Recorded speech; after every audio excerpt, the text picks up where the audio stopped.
If you've ever found yourself in New York City looking for a place for fun rides, great food, and a festive atmosphere, chances are you headed to the legendary Coney Island.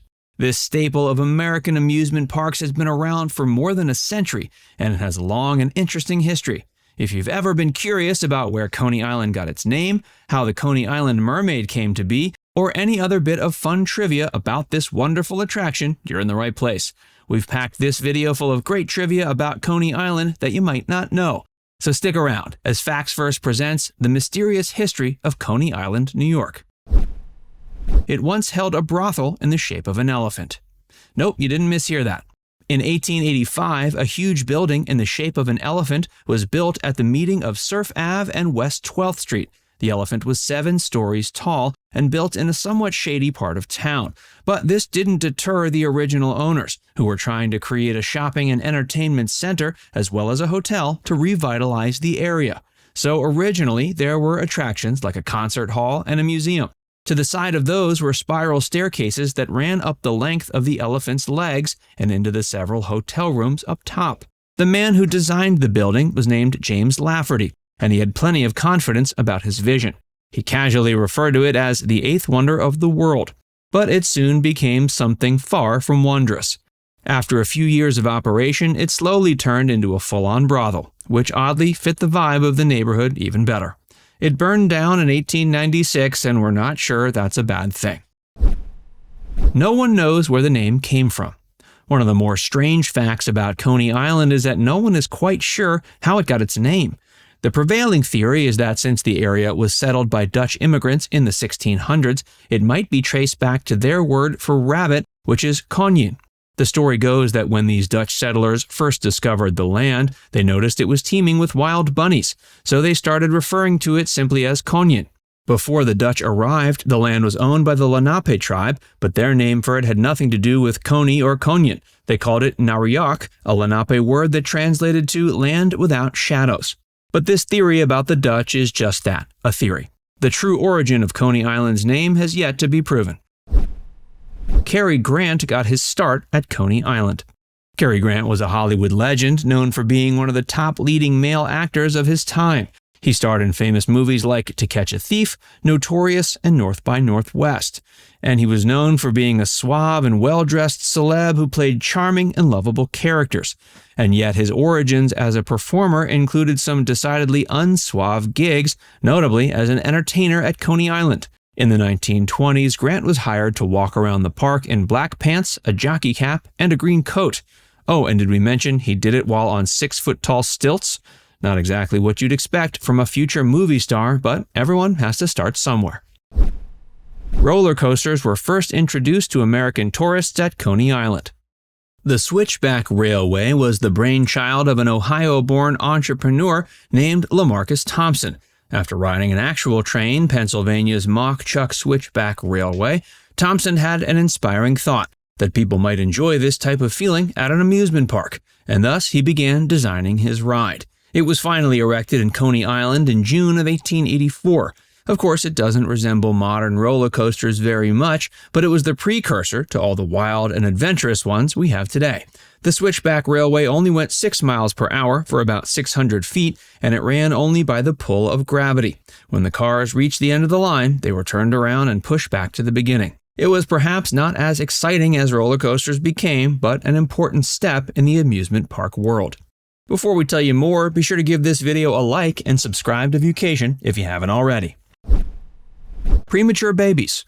A mysterious man put up a public exhibit at Coney Island in 1903 with a sign that read, "Living Babies in Incubators."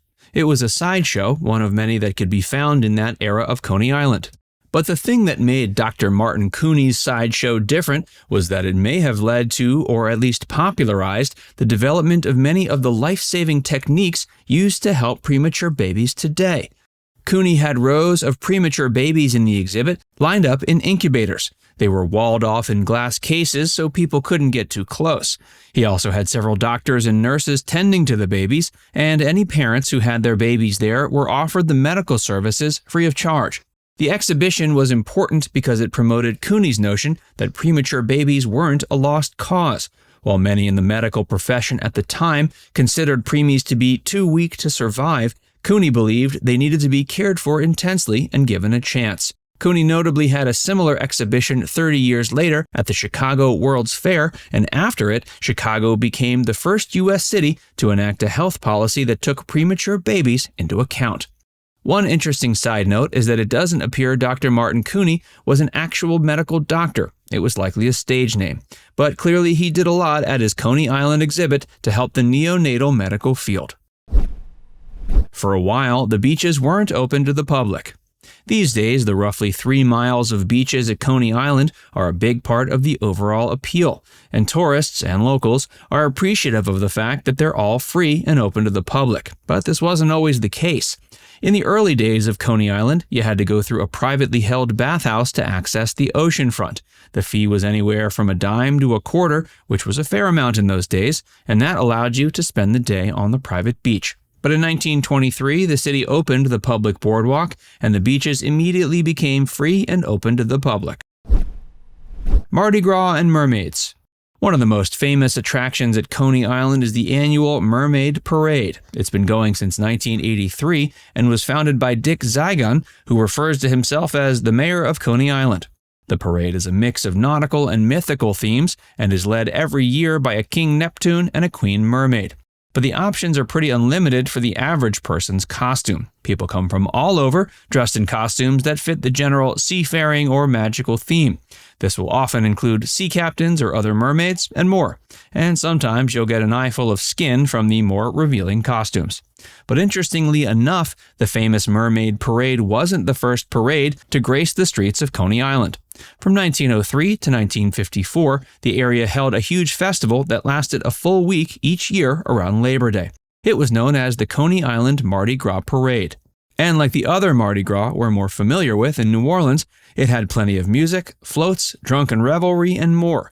But one nice element was that there was a charitable component. The Mission and Rescue Home for Wayward Girls had burned down in 1903, so the Coney Island Mardi Gras Parade was developed as a fundraising event to help rebuild it. Frozen custard was invented in Coney Island. The summer of 1919 was a particularly hot one. As such, the people selling ice cream at Coney Island were running into a daily issue. Their product was melting faster than they could sell it.